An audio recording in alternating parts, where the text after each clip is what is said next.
कहानी सुना है? संक्षेप में सुना है। ठीक, ये कहानी लिखा है द्विवेदी जी। इसका नाम रखा है स्त्री शिक्षा के विरोधी तर्कों का खंडन।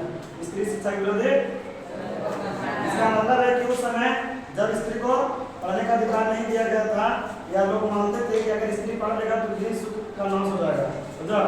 तो उस समय बहुत स्थिति खराब है, स्त्री को इसलिए शिक्षित नहीं किया जाता था, समझे? उसी को लेकर के उन्होंने एक निबंध लिखा, समझे? लिखा है समाज में कोई समस्या होता तो साहित्यकार इसको लिखता है, साहित्यकार हो गया, संपादक हो गया, न्यूज रिपोर्टर हो गया, ये सब लोगों ने प्रकाशित करता है किसी बात को, समझ रहे बात को नहीं? तो उसी कहानी का एक प्रश्न है। ठीक, पहला प्रश्न क्या है? कुछ पुरातन पंथी लोग, यानी पुराने जमाने का सोच रखने वाला, पुरातन पंथी मतलब कुछ पुरातन पंथी लोग स्त्री की शिक्षा के विरोधी थे।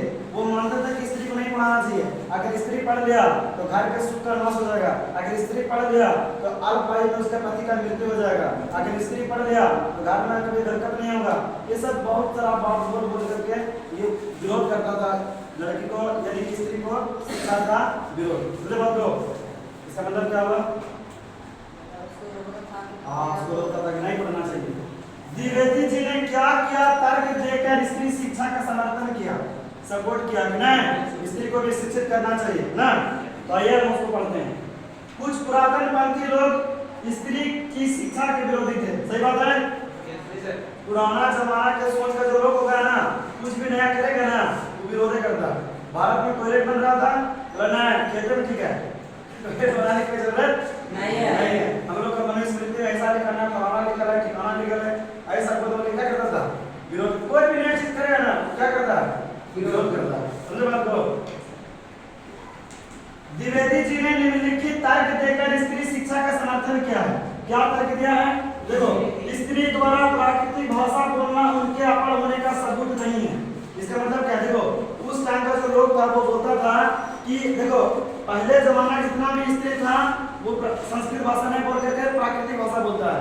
तो प्राकृतिक भाषा बोलता है, इसका मतलब है कि पहले स्त्री को शिक्षित नहीं किया जाता था, इसलिए आज भी शिक्षा देने की कोई जरूरत नहीं है। तो द्विवेदी जी बोलता है कि जरूरी नहीं। देखो, हम लोग अपना गाँव में खुदा भाषा बोलते हैं, बिहारी क्या बोलेगा? भोजपुरी बोलेगा। तो क्या इसका मतलब है कि वो मूर्ख है, पढ़ा लिखा नहीं है? अरे घर जाने के बाद घर वाला भाषा बोलते हैं, है ना? तो जरूरी नहीं है कि किसी का भाषा साहब ये जज करो कि वे विद्वान है कि नहीं। किसी को 4 भाषा आता है, किसी को 5 भाषा आता है, किसी को 4 भाषा आता है, किसी को 16 भाषा आता है ना? अगर कोई भाषा बदल ले, ये जो समय की स्त्रियां थी प्राकृतिक भाषा बोलती थी, भगवान बुद्ध भी प्राकृतिक भाषा बोलते थे, पाली भाषा, समझे? तो क्या किसी की भाषा से अनुमान लगा सकते हैं पढ़ा है कि मूर्ख है ना? बल्कि उस समय सामान्य बोलचाल की भाषा प्राकृतिक थी। उस टाइम का जो नागरिक था, आम नागरिक, वो सभी कौन भाषा बोलते थे? सामान्य प्राकृतिक भाषा। तो जब उस समय प्राकृतिक भाषा बोलते थे, स्त्री भी प्राकृतिक भाषा बोलती थी ना। तो आज के जो पुरातन पंथी लोग हैं बोलता है कि प्राकृतिक भाषा बोलना जो है अनपढ़ होने का सबूत है। तो द्विवेदी जी बोलते हैं नहीं, प्राकृतिक भाषा बोलना अनपढ़ होने का सबूत नहीं, बल्कि उस समय का भाषा था, चाल चलन में था।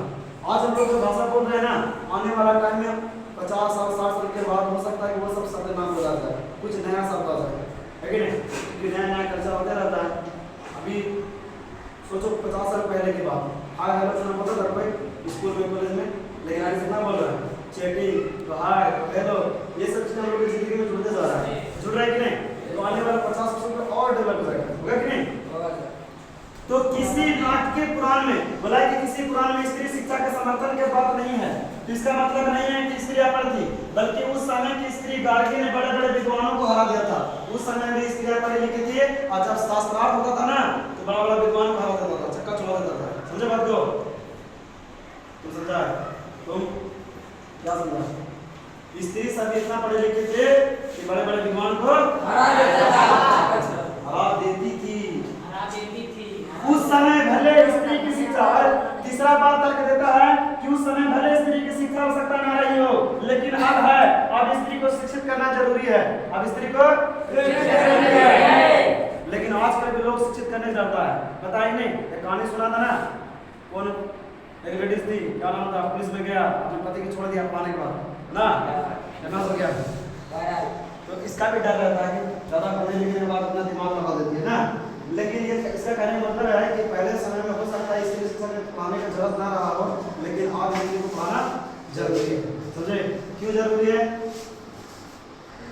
किसी को भी विकास में हमारा जो संविधान है ना बहुत अच्छा संविधान है।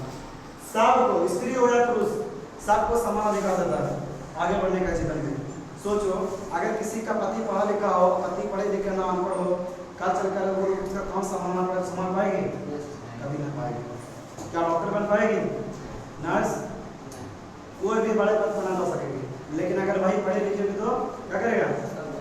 बड़े पद पे जा सकते हैं, जा सकते कि नहीं?